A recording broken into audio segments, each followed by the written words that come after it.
Selamat pagi untuk anak-anak Mister Otang semuanya untuk kelas 10. Hari ini kita mencoba kembali membahas kembali materi yang baru yaitu faktor pembentuk integrasi nasional. Ya.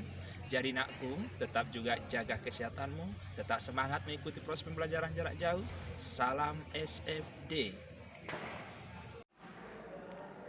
Oke, kita mulai proses pembelajaran kita yaitu faktor pembentuk integrasi nasional. Minggu yang lalu nakku kita sudah membahas apa yang menjadi makna daripada integrasi nasional serta apa yang menjadi syarat sehingga terjadinya bisa terwujudnya integrasi nasional. Jadi hari ini kita bahas faktor pembentuk integrasi nasional.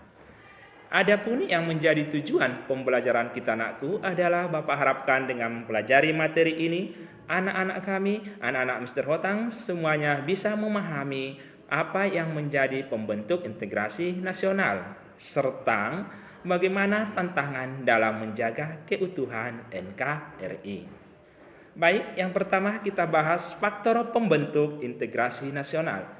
Ada beberapa yang menjadi faktor pembentuk integrasi nasional.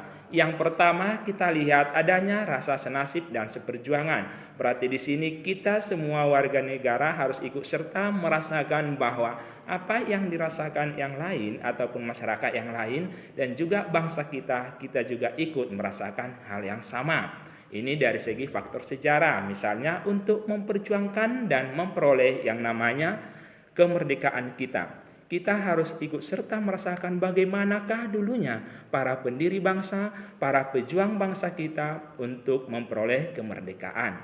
Yang kedua adalah adanya ideologi nasional yang tercermin dalam simbol negara. Maksudnya adalah bahwa ideologi Indonesia cuma satu, yaitu ideologi Pancasila. Dan inilah yang menjadi cerminan bangsa kita, cerminan kepribadian masyarakat kita, sehingga di situ juga muncul yang menjadi simbol negara, yaitu burung Garuda. Yang ketiga adanya ancaman dari luar, maksudnya adalah dengan adanya ancaman yang datang dari luar negara kita ataupun ancaman eksternalnya, ini akan menyebabkan munculnya semangat yaitu nasionalisme dalam setiap diri warga negara Indonesia. Yang keempat nakku adalah adanya kepribadian dan pandangan hidup kebangsaan yang sama. Yang manakah itu? Itulah tadi yang Mister katakan, pandangan hidup dan juga kepribadian warga negara itu tercermin dalam nilai-nilai Pancasila, yaitu nilai 1 sampai nomor 5. Ini yang menjadi kepribadian dan pandangan hidup kita yang sama. Dengan memahami yang keempat ini, faktor pembentuk integrasi nasional, maka bisa juga mewujudkan semangat nasionalisme kita. Kita lihat yang berikutnya adalah faktor penghambat integrasi nasional. Berarti kalau yang tadi pembentuk ataupun yang mendorong, sekarang kita lihat faktor penghambat. Yang pertama adalah kurangnya penghargaan terhadap kemajemukan yang bersifat heterogen. Artinya adalah masih ditemukan dalam negara kita ada warga negara, ada orang ataupun pribadi lepas pribadi belum siap menerima yang namanya perbedaan yang ada yang bersifat heterogen. Contoh menyangkut sara, suku, agama, adat istiadat dan juga antar golongan. Ini masih ditemukan dalam negara kita, masih ada yang belum siap menerima yang namanya perbedaan tadi.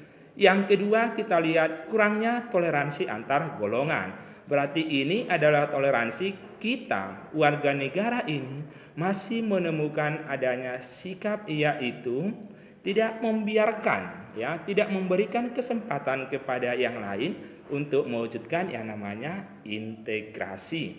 Kita lihat yang berikutnya adanya yaitu kesadaran dari masyarakat Indonesia itu adalah masih kurang terhadap ancaman dan juga gangguan dari luar. Dari luar berarti ini menyangkut internal dan juga eksternalnya. Yang keempat kita lihat adalah adanya ketidakpuasan terhadap ketimpangan. Bahwa di Indonesia dari segi sosial budaya dan juga ekonomi masih ditemukan yang namanya ketidakmerataan. Sehingga muncul nanti yang namanya konflik. Dengan adanya konflik yang terjadi, maka dipastikan akan merusak proses persatuan kita, integrasi kita. Dan inilah nanti bisa melahirkan yang namanya disintegrasi nasional. Oke, kita lihat tantangan dalam menjaga keutuhan NKRI. NKRI adalah negara yang merdeka dan berdaulat yang kita inginkan, yang kita pertahankan, dan yang harus kita perjuangkan untuk selamanya. Kita lihat di sini nakku, bagaimanakah tantangan kita, tantangan semua warga negara dalam menjaga keutuhan NKRI. Ada dua, yang pertama ada tantangan internal, yang kedua nanti ada tantangan eksternal. Kita awali yaitu tantangan internal. Kalau dikatakan tantangan internal, berarti ini tantangan yang datang dari bangsa Indonesia itu sendiri, dari negara Indonesia itu sendiri, atau dari dalam negara kita itu sendiri. Yang pertama, yang manakah tantangan internalnya? Yaitu ada keanekaragaman bangsa. Dengan adanya kemajemukan ini, dengan adanya keanekaragaman yang bersifat heterogen ini nakku, bisa juga menjadi tantangan bagi keutuhan NKRI. Kenapa? Karena kita tidak siap menerima perbedaan yang tadi. Yang kedua adalah ditemukan kesenjangan sosial ekonomi di masyarakat. Berarti kalau ini tidak bisa nanti mewujudkan yang namanya keadilan sosial, sehingga menjadi tantangan. Kita lihat separatisme, ya. Yang dimaksud dengan separatisme nakku adalah adanya kelompok-kelompok kepentingan ataupun orang dalam negara kita itu punya keinginan untuk memisahkan diri dari wilayah NKRI. Lalu kita lihat terakhir ada radikalisme. Ini juga dikatakan kelompok-kelompok penentang secara radikal ataupun dengan melakukan kekerasan sehingga menginginkan perubahan secara sosial, yang sehingga nanti bisa melalui gencatan-gencatan senjata. Yang berikutnya kita lihat yang kedua ada tantangan eksternal. Berarti ini lawan daripada tantangan internal.